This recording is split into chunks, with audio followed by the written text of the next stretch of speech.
Então, quinta, das 7h30 às 9h tem sido o nosso curso. E eu tenho certeza que você vai ser muito abençoado. E na primeira aula do curso, o que eu vou ministrar aqui hoje, eu compartilhei um pouco dessa mensagem na primeira aula do nosso curso. Como eu já tinha preparado boa parte dessa mensagem para trazer ali para o curso, dentro do nosso assunto, eu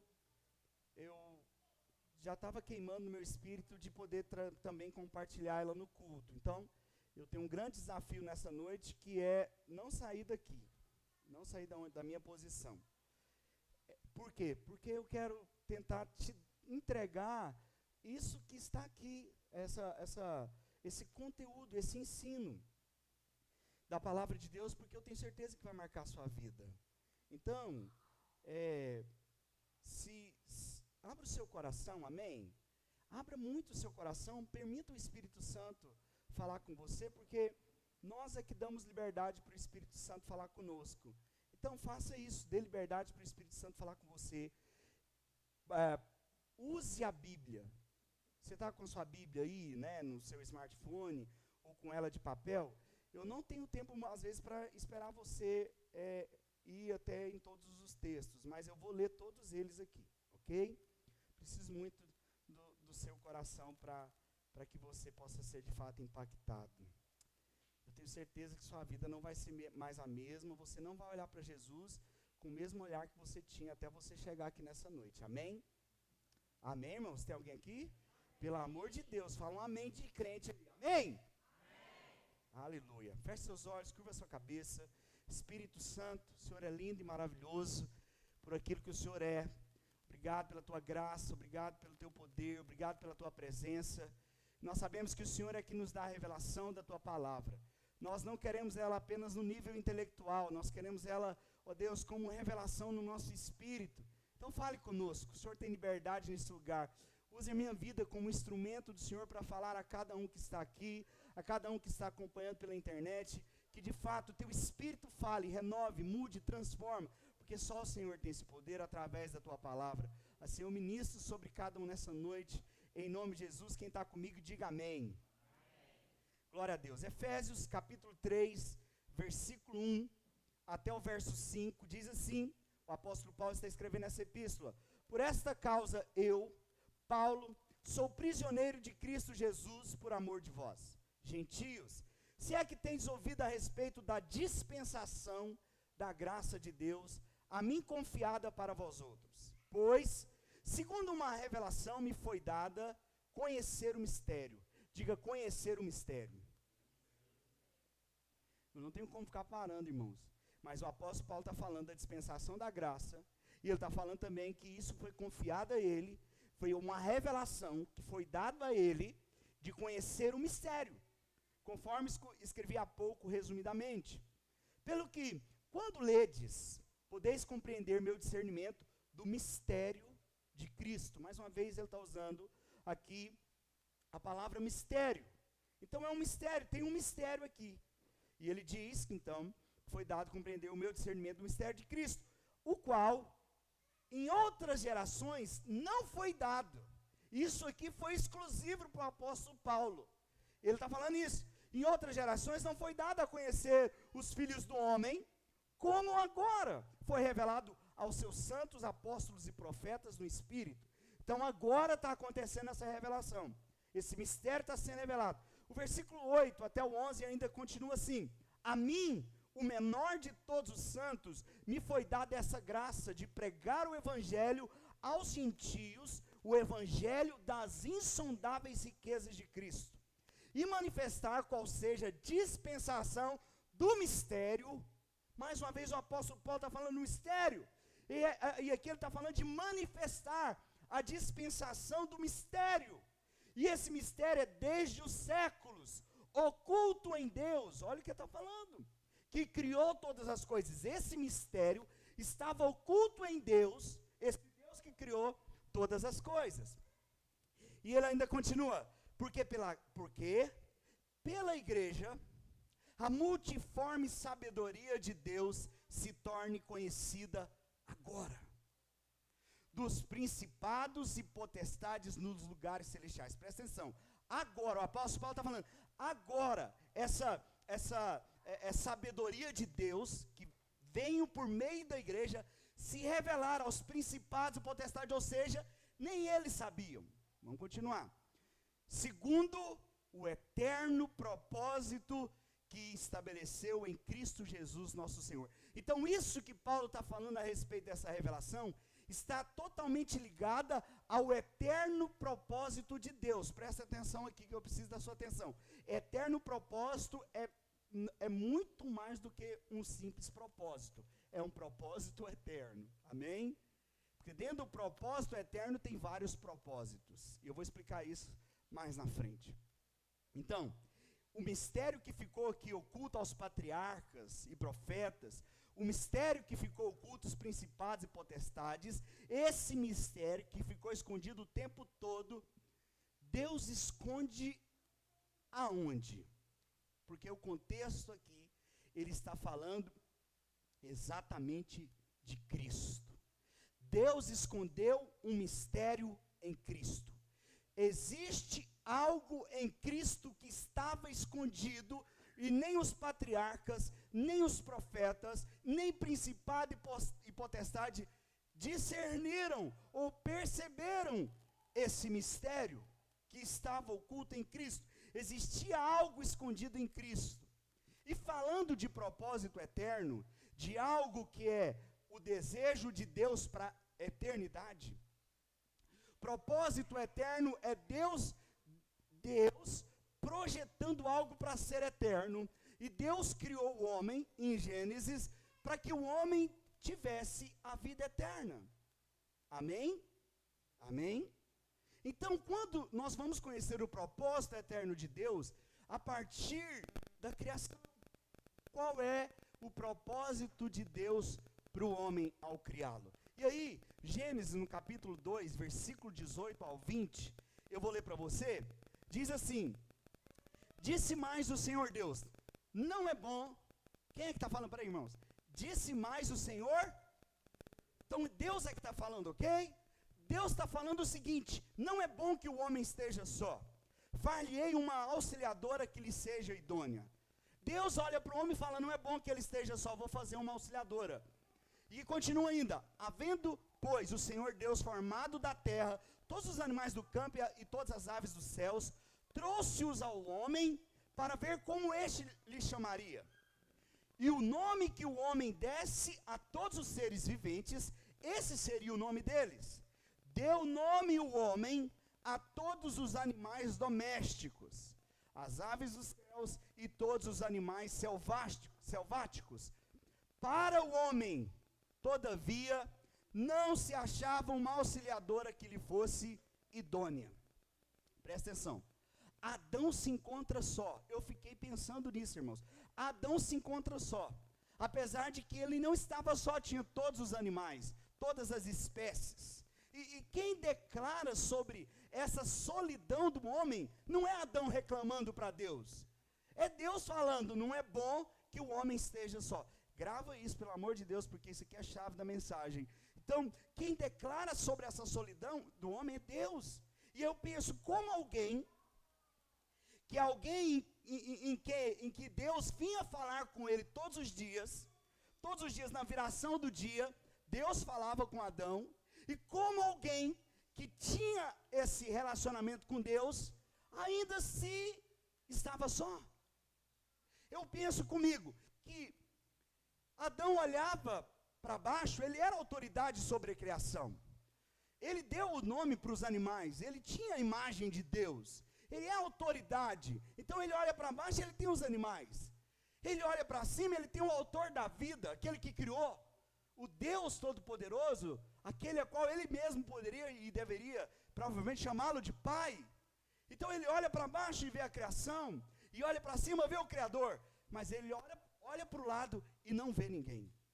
Ele não vê alguém da sua espécie. Isso eu acredito que Adão ficava pensando, os animais, olha para o lado, ele vê um outro igual a ele. E eu não vejo alguém igual a mim. Então, vamos caminhar aqui nessa direção. Em Gênesis, ainda no capítulo 2, do verso 21 ao verso 25 agora. Falei que a gente ia usar muita Bíblia hoje. Olha o que diz. Gênesis 2, do verso 21 ao 25. Então, olha só o que Deus vai fazer agora. O Senhor Deus fez cair pesado sono sobre o homem, e este adormeceu. Você sabe que sono na Bíblia é morte, pode ser morte também. Dormir na Bíblia pode ser morte. E aqui certamente ele entrou num estado de morte. O Senhor Deus fez cair sobre o homem, e este adormeceu. Tomou uma das suas costelas e fechou o lugar com carne. E a costela que o Senhor Deus tomara ao homem, aquela costela, transformou-a numa mulher e lhe trouxe. E disse o homem: esta, afinal, é osso dos meus ossos e carne da minha carne, chamar-se-á varoa, porquanto do varão foi tomada. Por isso, deixa o homem pai e mãe, e se une à sua mulher, tornando-se os dois uma só carne. Ora, um e outro, homem e a sua mulher, estavam nus e não se envergonhavam. Presta atenção aqui, eu vou ficar aqui. Presta atenção, porque agora algo acontece. Irmãos, eu não sei você, eu fico lendo e imaginando. Minha mente consegue criar imagens. Isso é ótimo para ajudar você a memorizar. E é uma técnica de memorização. Então, de repente, pum, algo acontece. Um mistério acontece. Os anjos certamente piraram. Eu fico, Deus ele não cria mais nenhum ser. Não tem mais um ser diferente aparecendo. E os anjos falam: uau! De repente, aquela falta de Adão, aquela falta de um ser que Adão tanto tinha, estava dentro dele. A falta que Adão tinha já estava nele. Amém? Você concorda comigo? Eu vou chamar essa mulher de Eva, mas Eva só é o nome depois da queda. Ela não tinha nome de Eva antes da queda. Mas eu vou chamá-la de Eva, porque ela se tornou Eva. Depois da queda foi esse o nome. Porque o nome que Adão deu não foi o nome. Quando ele viu aquela mulher, ele escreveu um poema. Carne da minha carne, osso dos meus ossos, chamar-se-á varoa. Que beleza, eu não sabia que tinha tanta beleza dentro de mim, meu Deus. Acho que Deus tirou toda a minha parte bela e colocou para fora. Porque ele certamente ficou maravilhado. Deus então faz ele dormir e tira de dentro dele a mulher. E quando ele acorda, vê essa mulher. Sabe, queridos? E aí eu fiquei pensando nessa mulher. Minha esposa não tem ciúme. E a gente precisa ver algumas características dessa mulher, que Adão posteriormente vai chamá-la de Eva. E eu anotei algumas características, e eu vou ler aqui para você. Primeira coisa, ela era Adão, mas era Adão de outra forma. Imagina a loucura que foi para Adão quando ele viu ela na frente dele. Imagina quando ele acorda desse sono, e por isso que ele compõe esse poema. Era basicamente ele, mas não era ele. Era algo que estava nele que ganhou forma. Por isso ele diz: é carne da minha carne, ela é osso dos meus ossos. É isso que ele está falando. Não sou eu, mas eu me vejo nela, porque ela saiu de mim. Está me entendendo, irmãos? Ela era Adão, mas era Adão de outra forma. Segunda coisa, ela tinha o nome de Adão, sabia disso? Gênesis 5, verso 2 diz assim: homem e mulher os criou, e os abençoou, e lhes, olha aqui a palavra no plural, e lhes chamou pelo nome de Adão. Então, segunda coisa que nós podemos ver aqui, é que ela tinha o nome de Adão. Em nome de Jesus, o Espírito Santo vai estar falando com você algumas coisas já. Então, ela tinha o nome de Adão. O nome Eva é só depois da queda, mas naquele momento ela tinha o nome de Adão. Ela se chamava Adão, e eu poderia até afirmar que era o Adão fêmea. Amém? Adão fêmea. Que massa. Terceira coisa, ela era a obra-prima de Deus. Deus deu Eva como um presente para o seu filho. Deus deu Eva como uma graça, um amor. Ele preparou uma obra-prima para Adão. Amém, irmãos?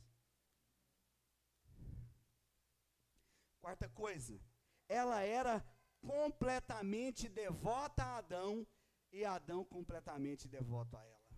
Afinal, não tinha como Adão olhar para outra mulher, mas também não tinha como Eva olhar para outro homem. Não é verdade? Ela era completamente devota a ele e ele a ela. Eles eram os únicos. Então, todo amor que existia em Adão ia para quem? Vamos comigo, irmãos. Todo amor que tinha Adão, para quem que ele transferia esse amor? E todo amor que tinha em Eva era para Adão. Uau! Era um relacionamento totalmente entregue um ao outro. Era um relacionamento de um para com o outro, uma entrega para o outro. Tanto de Adão para Eva, como de Eva para Adão, uma entrega de amor. Outra coisa, ela não foi criada do nada. Haja Eva e houve Eva. Não, ela não foi criada do nada. Ela foi desenhada a partir do DNA do próprio Adão. Ela foi dele para ele. Deus não usou uma outra terra para formar Eva. Até porque se Deus usa outra terra, quando o conflito vem do casamento, o que Adão podia falar? É aquela terra que o senhor pegou, não vale nada. Por isso, aí o que virou? Então, ele não podia falar isso para Eva. Por quê? Porque a Eva saiu de quem? A Eva tinha o DNA dele. Quem está comigo aqui? Ele percebia, a Eva saiu de onde, meu Deus? Como é que ele vai ficar bravo com Eva? Se Eva é ele, se a Eva saiu dele, ela é igual ele é. Tudo que tinha no DNA dele, também tinha no interior dela. Ela foi inteiramente dele para ele. Presta atenção, Eva foi inteiramente dele para ele. Ela tinha o DNA do próprio Adão, porque ela estava dentro de Adão. Outra coisa, para não adiantar nada, ela era o corpo de Adão, porque ela foi feita da costela. E costela é um membro do corpo. Pelo amor de Deus, irmão. Tem alguém me entendendo aqui? O Espírito Santo, você está acompanhando o raciocínio? Está conectando algumas coisas aí dentro? Então ela era o corpo de Adão, porque ela saiu da costela dele. Ela foi tirada da anatomia de Adão. Era o corpo dele andando. Era um membro do corpo dele andando. Adão foi a fonte de vida de Eva. Eva só pôde existir porque uma parte de Adão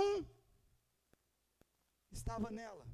E sem Adão ela não existia. Oitava coisa. Ela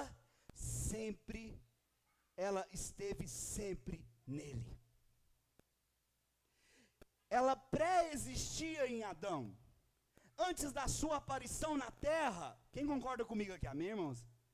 Fala que eu estou viajando. Adão andou com a sua esposa dentro dele. Ela apareceu naquele dia, aqui, mas ela já estava dentro dele. Ela já existia nele. Naquele dia ela só foi apresentada, mas aquele mistério já estava nele.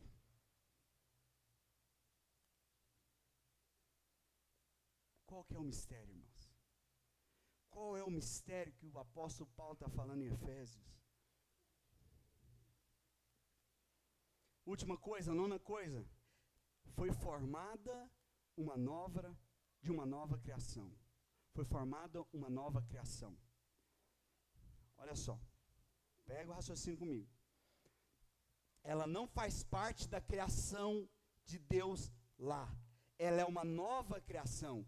Sexto dia, lembra daquilo?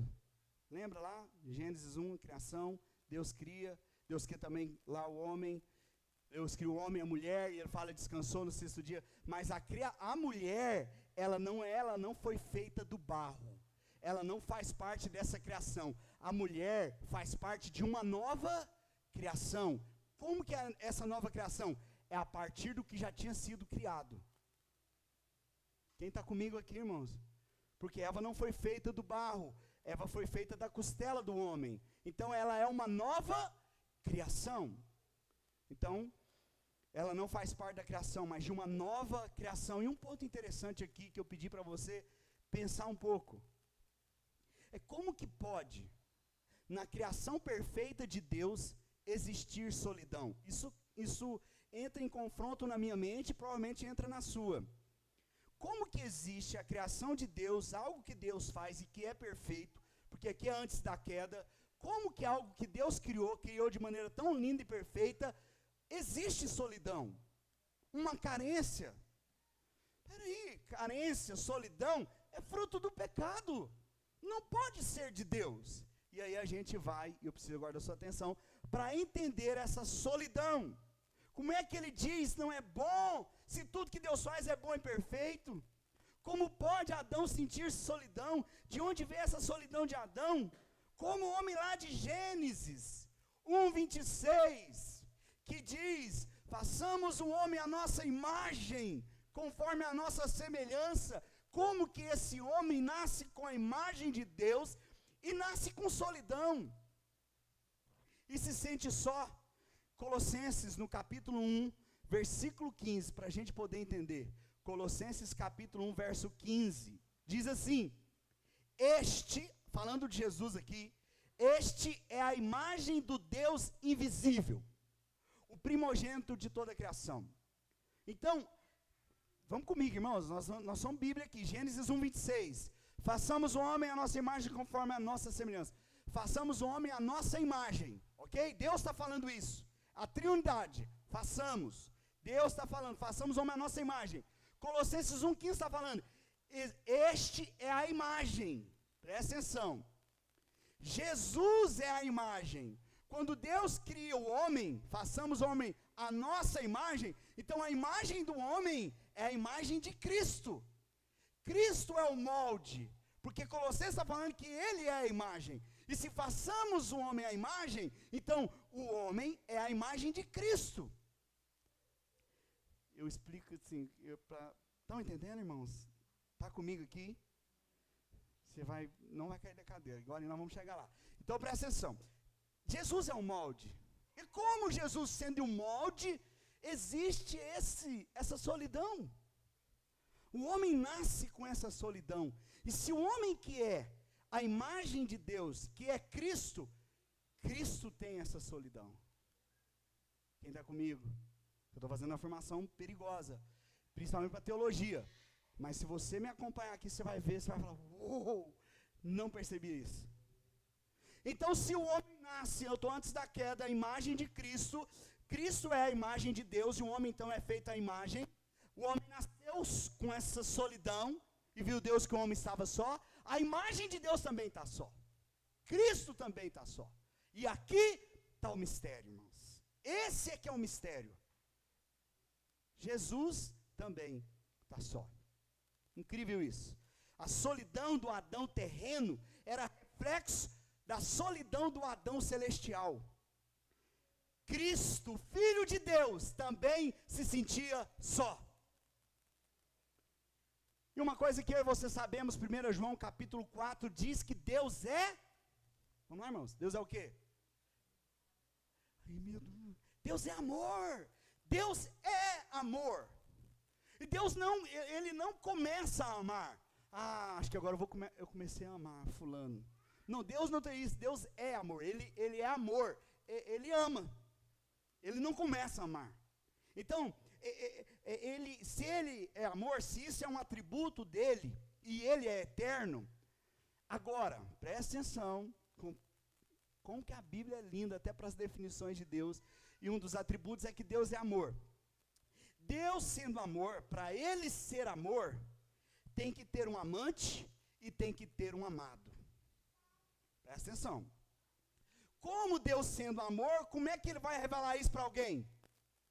Não tem jeito. Deus é amor, e para ser amor, ele precisa de alguém ou de algo para amar. É uma questão lógica isso. Então Deus sendo amor, ele precisa de alguém, ele precisa de um amado. E nós chamamos isso de trindade na Bíblia. O amante é quem? A fonte do amor. Esse é o amante. O amante é a fonte do amor, é a origem. Quem que é? Deus. É 1 João 4. Deus é amor. Quem então aqui é o amado? O amado é o receptáculo. E quem que é o amado? Quem que Deus derrama o amor? Deus é o Pai de amor que derrama esse amor sobre seu Filho. O Filho é o receptáculo. Lembra que nós estamos conversando hoje? O Filho é o receptáculo do amor. E o amor, esse amor que o Filho recebe, é o Espírito Santo, irmãos. Amém, irmãos? Nós estamos no mesmo lugar. É a triunidade de Deus aqui. Pai, Filho e Espírito Santo. Deus é amor, ele precisa manifestar esse amor. Ele precisa liberar esse amor. E ele libera sobre quem? Sobre o seu Filho, Jesus. Ele é o receptáculo do amor. E o amor, esse amor que ele está recebendo, é o Espírito Santo, porque os três é um. Amém, irmãos? Depois, se você tiver dúvidas, pode me procurar. Mas eu preciso que você entenda isso. Estou tentando ser o mais objetivo possível. Então, a imagem visível de Deus Pai, a imagem visível do Deus Pai é o Deus Filho. Então, para você ver Deus Pai, como é que você vê? Vê o Deus Filho. Jesus diz assim: quem vê a mim, vê o Pai. Amém, irmãos? Ele fala isso para Felipe. Então, vai acompanhando comigo. Então, ele derrama todo o amor dele no Filho. E agora o Filho, que recebe todo esse amor, irmãos, presta atenção aqui, pelo amor de Deus, irmãos. O Filho recebe todo esse amor e se sente só. Ele se sente só. Sabe por que ele se sente só, irmãos? Porque ele não encontrou alguém para derramar esse amor. É aquela coisa de você dar um brinquedo, dar uma raquete, aqueles de jogar tênis. É como se você desse uma bolinha e duas raquetes e a pessoa pega, me sinto só, porque eu não tenho com quem compartilhar.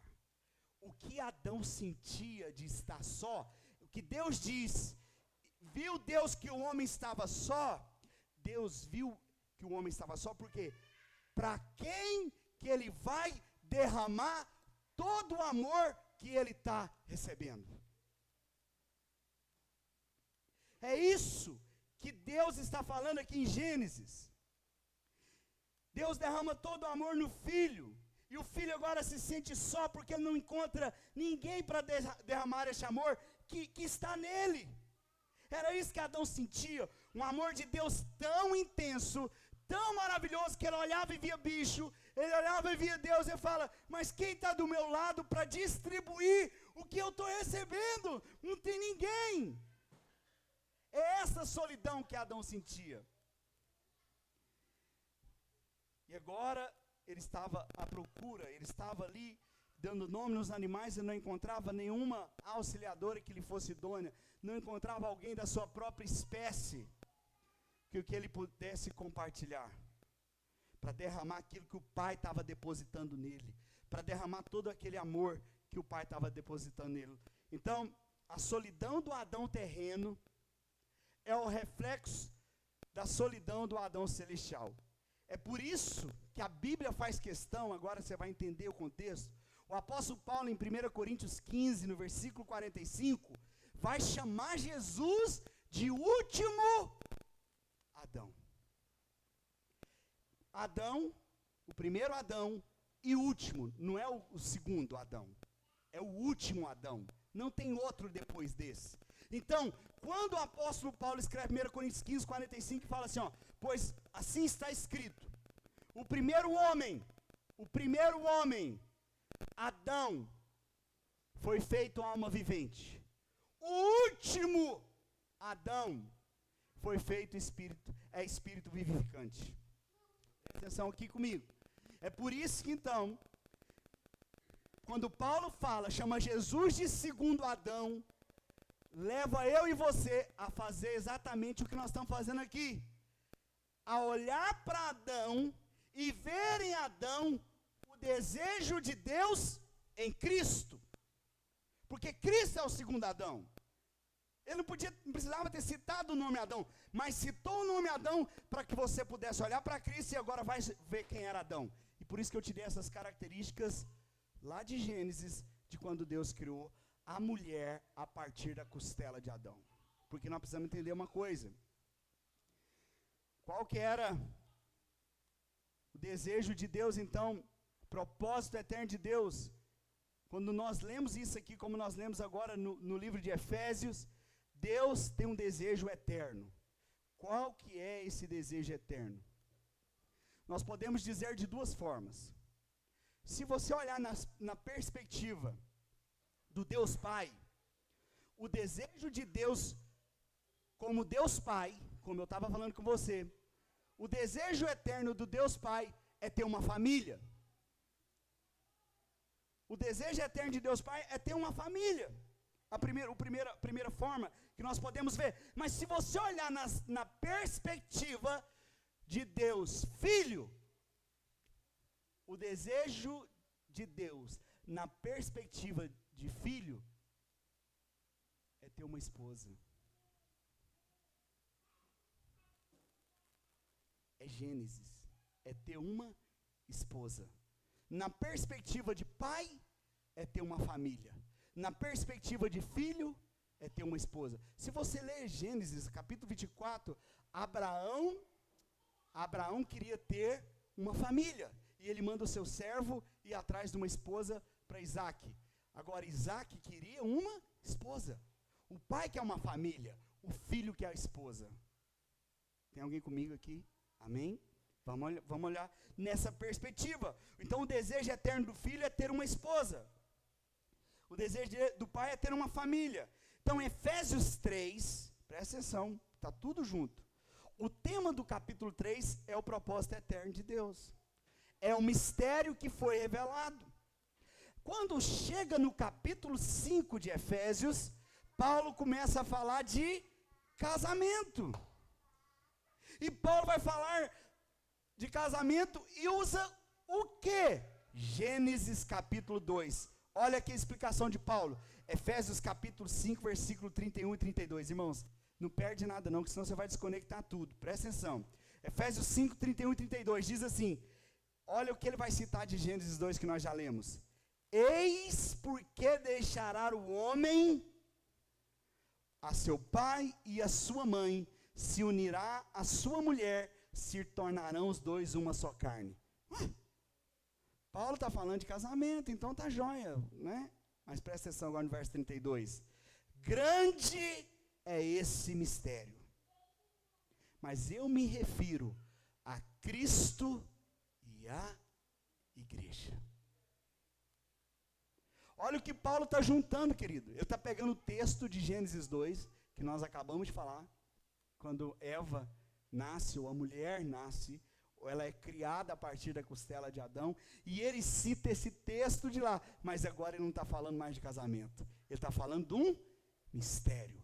Grande é esse mistério, o que nós lemos em Gênesis 3, e o mistério é que eu me refiro a Cristo e a igreja. Irmãos, fica comigo, grande é esse mistério. O último Adão veio à terra, Cristo Jesus, e ele é formado, ele é o único da sua espécie. Ou você já conhece alguma outra virgem que gerou alguém? Jesus é o único da sua espécie, ok? Amém? Concorda? Amém? Agora entenda uma coisa, Jesus é uma nova espécie, ele representa uma nova criação, e ele anda por aí, há mais de 2000 anos atrás, ele estava andando por aí, mostrando como é essa nova espécie. E eu digo para você, você hoje faz parte dessa nova espécie. Ele anda por toda parte dando nome às coisas. O que para alguns é humilhado, ele chama de exaltado. Para alguns que chama de ladrão, ele chama de filho. Ou aquele homem na cruz tinha outro nome? Para todos, aquele homem na cruz tinha um nome de ladrão. E Jesus falou: hoje mesmo estarás comigo no paraíso. Ele chama prostituta de filha. Jesus sai redefinindo tudo. E no final da sua vida, ele diz para o Pai. É como se ele dissesse: eu não achei ela. O Pai então coloca o último Adão para dormir numa cruz.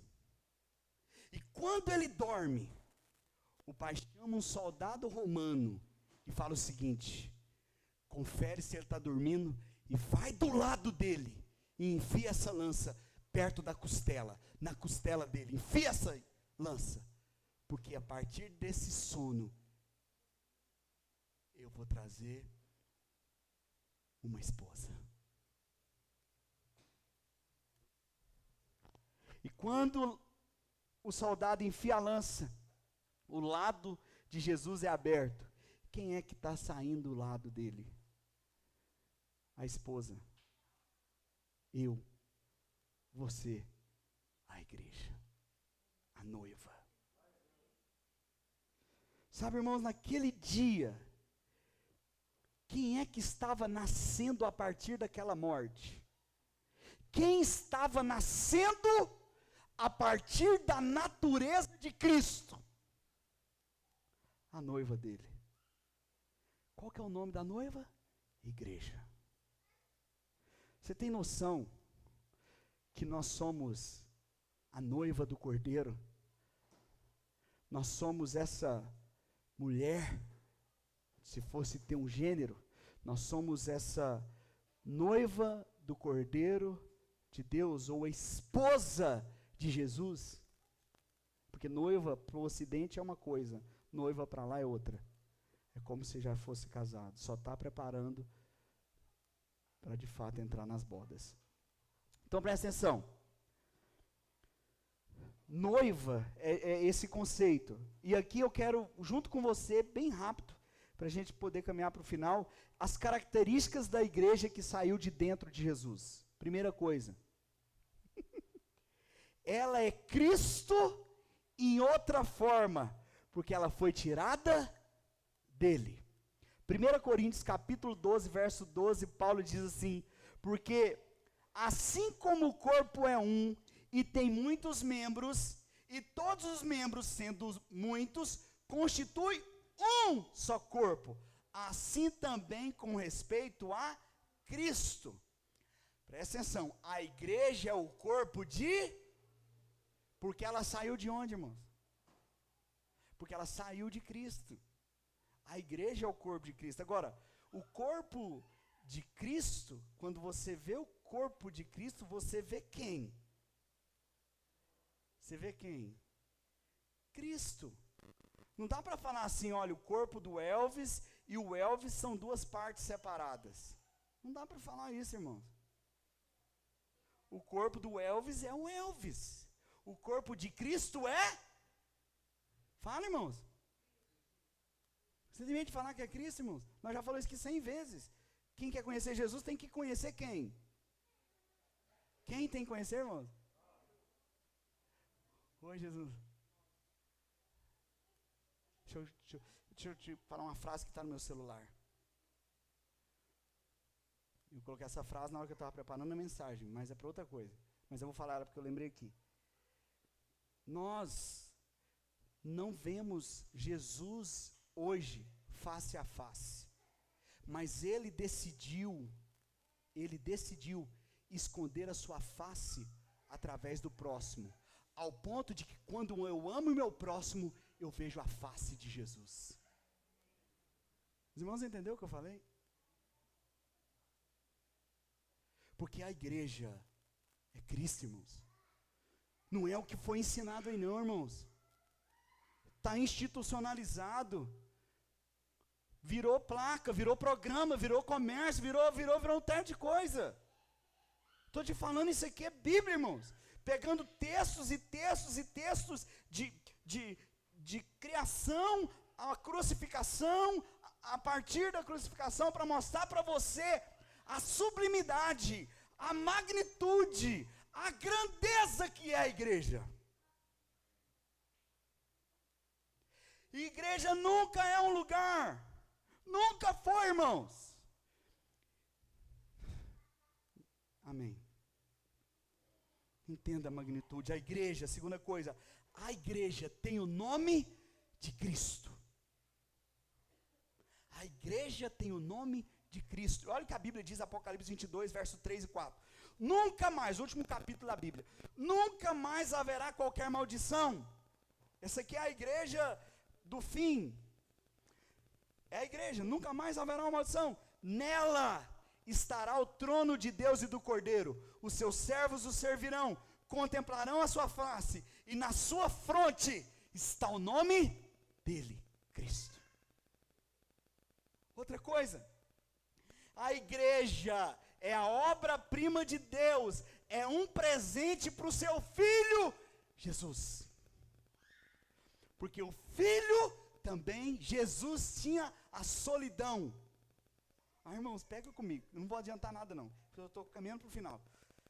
A igreja é a obra-prima de Deus. Efésios 2:10 diz assim, ó, pois somos feitura dele. Irmãos, pois somos feitura dele, criados em Cristo Jesus para boas obras, as quais Deus de antemão preparou para que andássemos nelas. A palavra feitura, pois somos feitura dele, a palavra feitura no grego é poema. E sabe o que é poema? Obra-prima. Se eu ler agora, pois somos obra-prima dele, criados em Cristo Jesus. Irmãos, você é uma obra-prima de Deus. É incrível, irmãos. Outra coisa, eu não posso ir para muito dentro de cada ponto desse. A igreja é completamente devota a Cristo e Cristo a ela. Pois são os únicos dessa espécie. Que espécie? São inclusive conhecidos como cristãos. Nós e ele, nós recebemos o nome dele. Nós somos a nova, ele é o unigênito que se tornou primogênito. Porque é uma nova linhagem de homens e mulheres nessa terra. Só tem dois da espécie de Cristo. Quem? Ele e quem nasceu a partir dele. Cristo e a igreja. E eles vivem um para o outro. É a igreja servindo e Cristo servindo. É a igreja amando e Cristo amando a igreja. Meu Deus, irmãos. Ele é completamente entregue a nós e nós devemos ser completamente entregue a ele. Outra coisa, a igreja não foi criada do nada. Ela é desenhada a partir do DNA do próprio Cristo. Ela foi feita dele inteiramente para ele.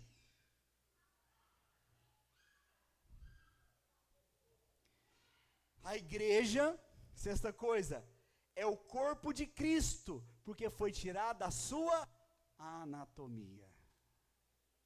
Sétima coisa, Cristo foi a fonte de vida da igreja, que só pode existir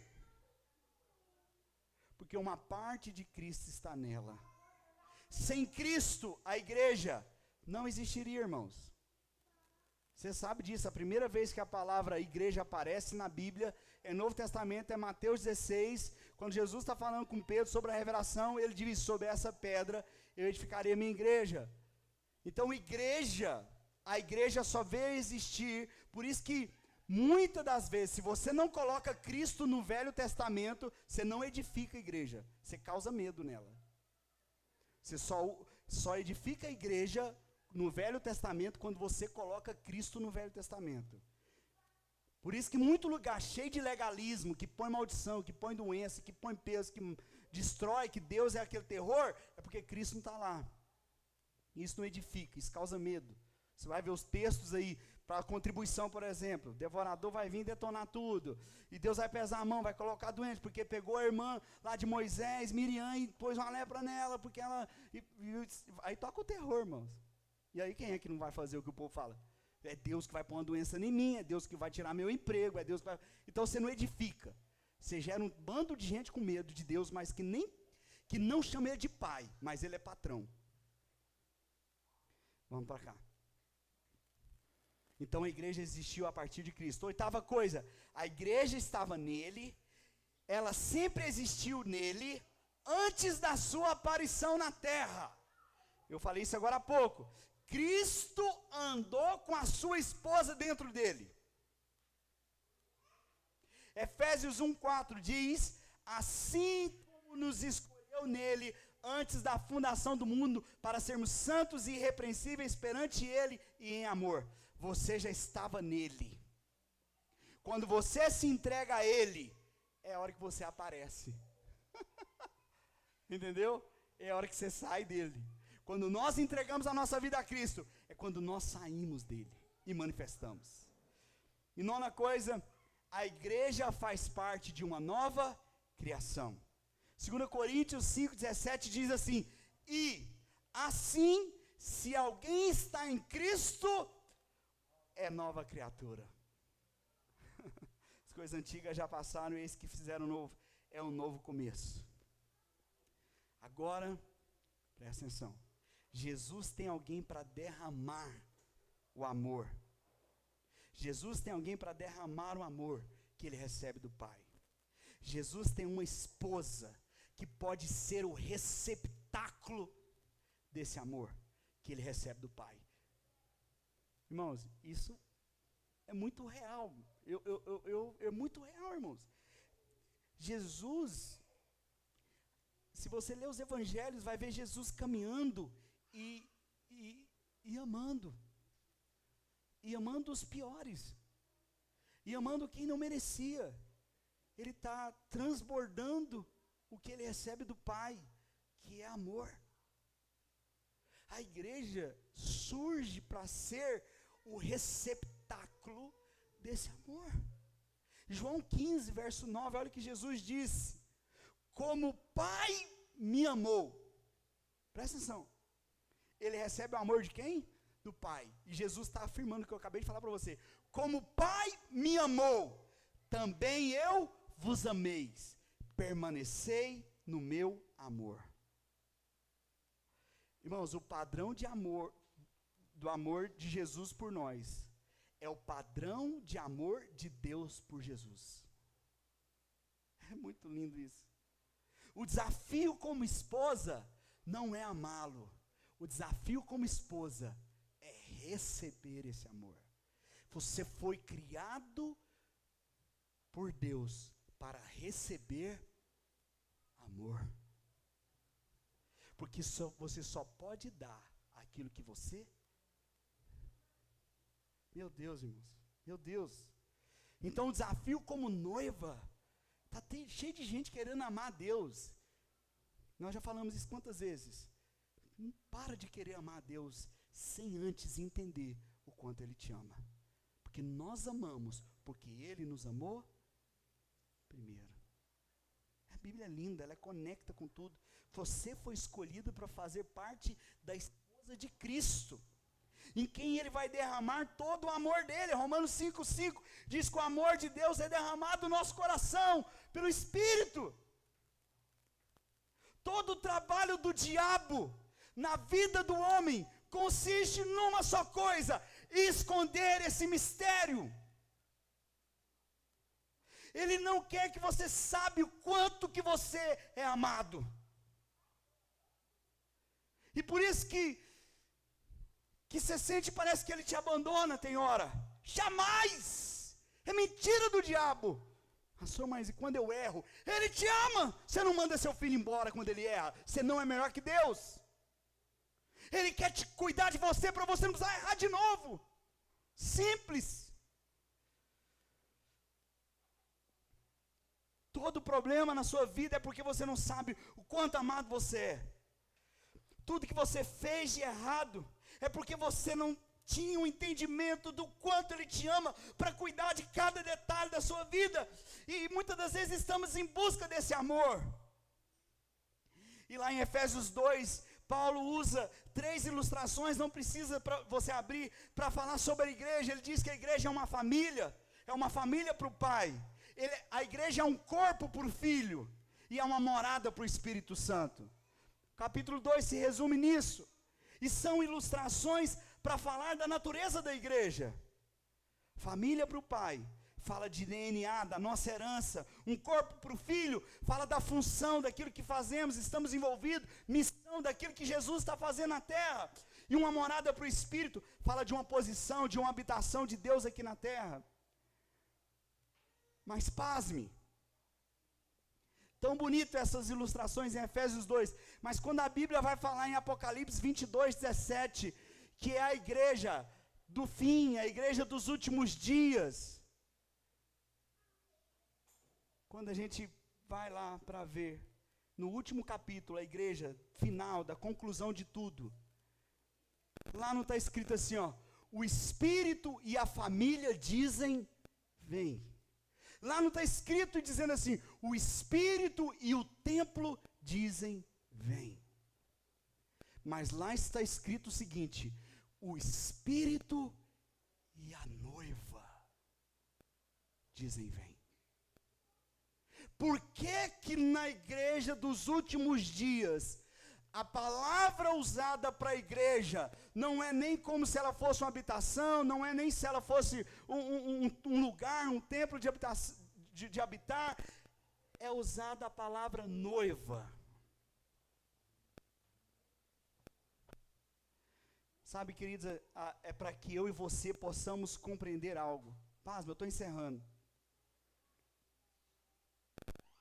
É para compreender, para a esposa compreender que o noivo está voltando.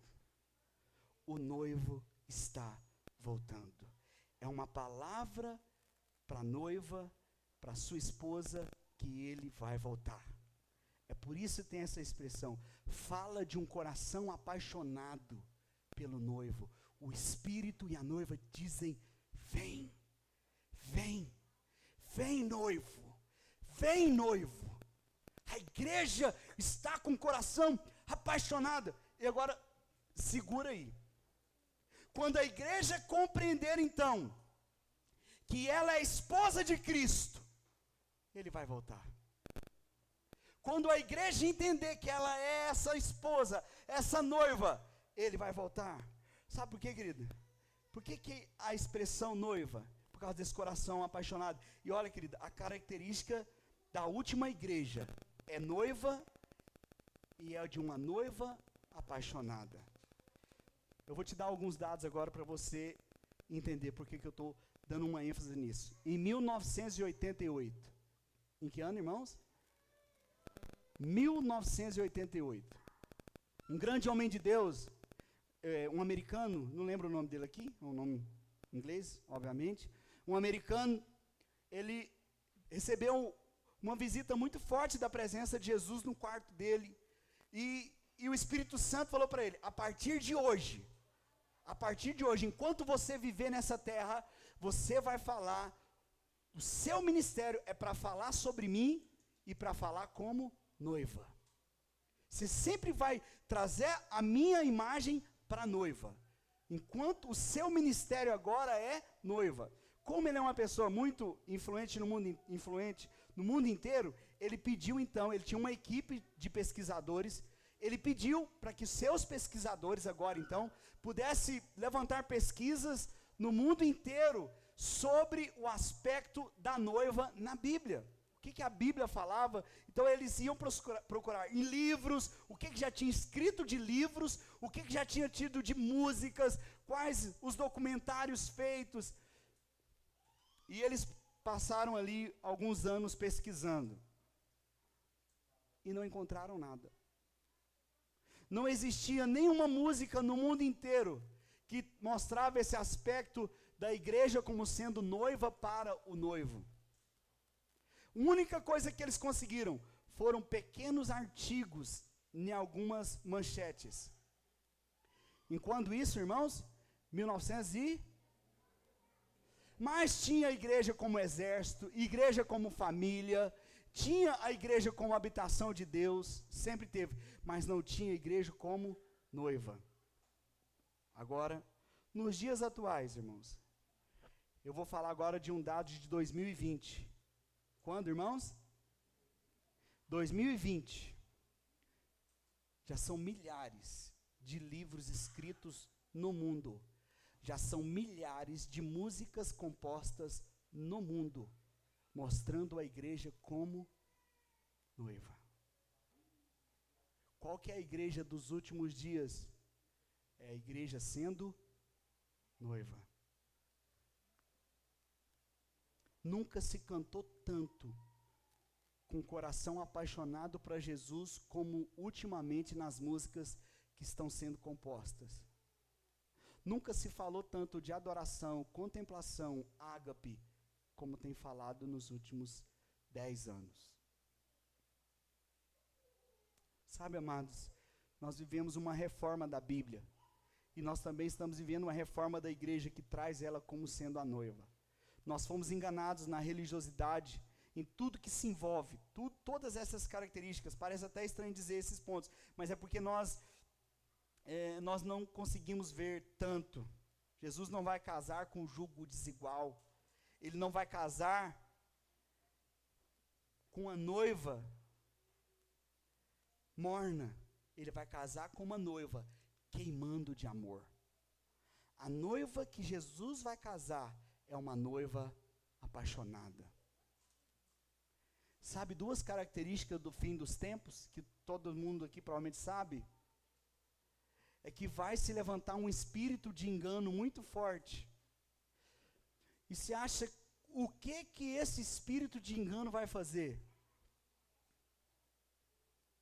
Ele vai falar coisas que ele não é, coisas que Deus não é, por isso que é engano, obviamente. E como é que a gente resolve isso? Só se resolve isso conhecendo o noivo. Como é que a noiva não é enganada do noivo? Quando ela sabe quem ele é. Porque vai aparecer vários se levantando, mostrando, esse aqui é Cristo, Jesus é assim, não, Jesus é assim, não, Jesus é assim, Jesus é assim. Presta atenção. Vão falar que esse é certo, ou que aquele é certo, ou que esse é de Deus, aquilo não é de Deus. Mas quem conhece melhor o noivo? Você. Que não passa só um domingo aqui me ouvindo, mas que faz isso na sua casa. Que você vive isso no seu trabalho. Porque se você não vive isso, você vai ser enganado. Até eu posso te enganar. Porque a noiva conhece o noivo. Agora ela conhece porque ela conversa com ele. Ela relaciona, ela contempla ele. A noiva que vai casar com ele, só essa noiva vence o espírito de engano. Essa é a noiva que vai ser arrebatada, irmãos. E última coisa, outra coisa que vai haver no final dos tempos, perseguição violenta. Quem é que vai resistir às perseguições, irmãos? Só aqueles que muito amam. Você não levaria um tapa, ou você não levaria um tiro pelo seu patrão, mas certamente você levaria um tiro pela sua noiva.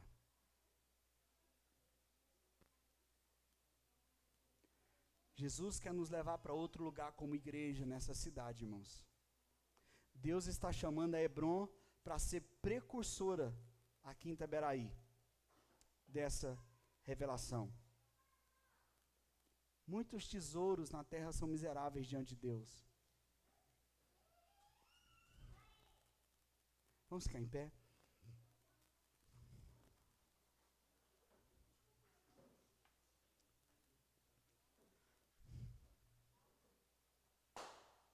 Sabe, irmãos, eu acredito que, como igreja,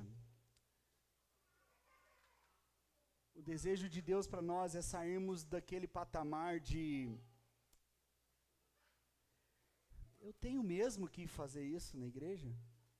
Eu tenho mesmo que liderar? Eu tenho mesmo que servir? Eu tenho mesmo que dar dízimo? Eu tenho mesmo que dar oferta? Misericórdia, irmãos.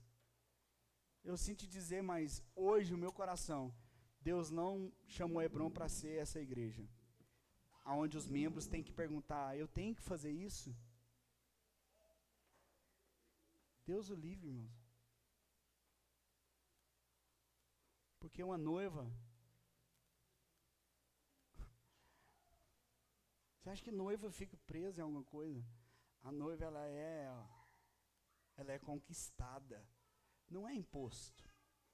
Vai lá, você tem que amar fulano, você tem que amar ciclano, você tem que fazer isso na igreja, você tem que fazer isso. O que tem que fazer, irmão? Você tem que deixar ele te conquistar. Se tem uma coisa que você tem que fazer, é deixar ele te conquistar. Porque depois que você é conquistado, você não dá. Tem gente que fica perguntando, dízimo é 10%? Mas você está preocupado com isso.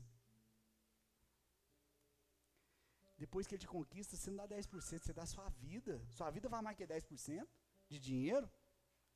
A gente fica fazendo conta, cálculo, isso, o que eu vou dar? Você faz cálculo. Moços, se pudesse, eu vou no ápice, mas você dá a sua vida. O que é? Qualquer coisa.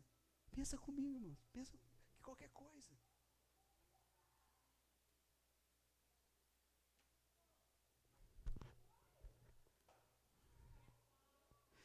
Irmãos, se você ganhasse 500 bilhões de dólares, caiu na sua conta agora. Você acaba de saber essa notícia. 500 bilhões de dólares. Você ficaria feliz? Eu ficaria, irmão. Maravilhoso. Meu Deus do céu. Vai prestar atenção comigo. Caiu 500 bilhões. Aí nós estamos conversando, falando nisso. Você está falando, olhando no seu celular, mostrando assim a conta lá, comprovando que está mesmo na sua conta. O seu celular cai no chão e esborracha, quebra tudo. Você ia ficar bravo? Não! Ah, meu celular! Eu vou fazer.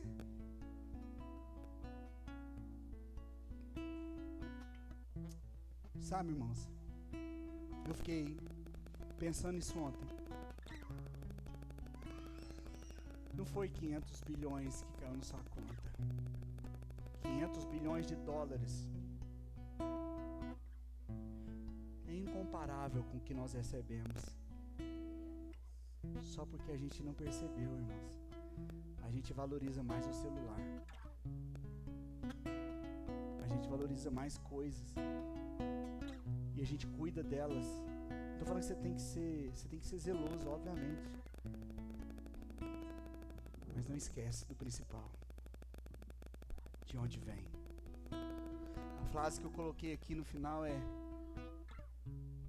se contemplarmos Jesus, já era. Impossível não amá-lo. Se você quer gastar um pouco da sua vida para conhecer Jesus, invista tempo contemplando Ele. Porque quando você contempla Ele de fato, irmãos, não tem como não ser conquistado. E quando você é conquistado, você provavelmente já conhece alguém que foi conquistado por alguém, ou está sendo conquistado. Você não mede nada. Né, Edgar? O início lá com a Wilma, né? Conquistou, Wilma? Conquistou? Conversa com a Wilma depois que ela foi conquistada. A Anne, mas o Wilson passou pelo mesmo vale. Não é o Wilson? O Wilson passou pelo vale. Irmãos, depois de ser conquistado, o bem maior que você tem está aí do lado. Feche seus olhos.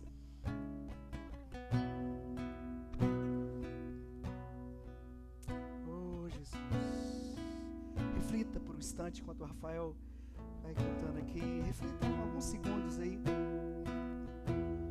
Jesus, Jesus, Jesus, oh Jesus.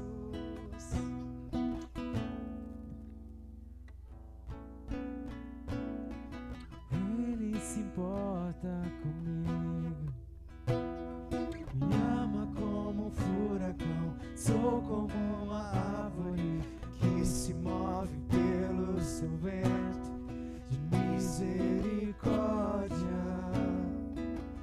Deixa o Espírito Santo encher seu coração de amor, Quando esqueço deixa Ele te conquistar minhas nessa noite. aflições ofuscadas por sua glória, posso perceber o quão lindo tu és e quão grandes seus afetos por mim.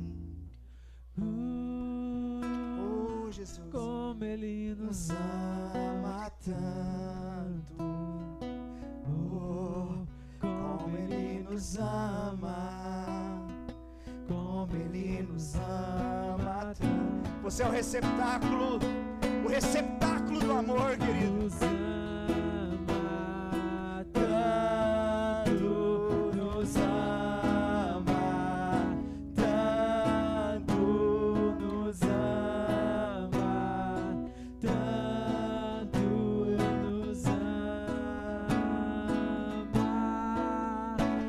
nos ama tanto, nos ama tanto, Irmãos, nos ama. Olha para cá por um instante. Hoje eu vivi uma experiência e como eu estava no mover da palavra, eu falei para a Andréia que eu dei um abraço no Raniel e rapidamente a palavra veio, né? Pum. Cara, eu amo meu filho não interessado que ele me ame. Eu amo meu filho porque eu quero dar para ele o que está dentro de mim. Sabe, o que sai de mim para o Raniel e para o Felipe é esse amor, irmãos. Eu não estou esperando meus filhos me dar alguma coisa, um presente, que vai me dar dinheiro quando crescer. Não, irmãos, não estou esperando nada deles. Eu só estou amando. Eu quero dar amor para eles. Eu quero que o que está dentro de mim saia e se derrame sobre eles. Eu falei, uau, eles são receptáculos. Meus filhos hoje, eles são receptáculos, são crianças. E eles estão recebendo. Sabe por quê? Porque um dia eu também estava recebendo. Eu estava recebendo a minha mãe. E quando ele chegar à maturidade, e ele casar, e ter os filhos, a Anne e o Wilson estão vivendo um compartilhamento de amor entre os dois. Mas vai chegar um ponto que eles vão desejar transbordar esse amor. E eles vão transbordar sobre os filhos. É o que a gente faz. Não é obrigação, não é peso. É prazer, irmãos. Feche os olhos. Jesus, conquiste-nos. Atraia-nos. Somos esse receptáculo de amor. Nos enche com esse amor. Ficamos envolvidos em tantas coisas. Perdemos tanto tempo achando que estamos ganhando. Estamos ganhando coisas corrosíveis, perecíveis e perdendo aquilo que é eterno. Livra-nos disso, Senhor. Conquiste o nosso coração ao ponto desse brilho de amor ofuscar o brilho que esse mundo tanto nos envolve, tanto nos ocupa. Atraia-nos. Atraia-nos. Levante uma das suas mãos, você que está aqui, e fala assim: Senhor, diga outra vez: Senhor, conquiste o meu coração. Diga assim: eu sou este receptáculo de amor. Diga: eu quero receber mais deste amor. Conquiste o meu coração. Diga assim: a minha vida te pertence. Eu quero viver esse relacionamento com o Senhor. Diga: eu nasci do Senhor e quero viver para o Senhor. Você crê? Diga amém. Você pode aplaudir o Senhor, querido.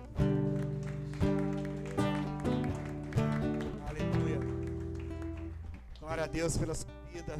Que sua semana seja extraordinária. Que você possa desfrutar dele sem peso, sem medo, sem julgo. Amém? Glória a Deus pela sua vida.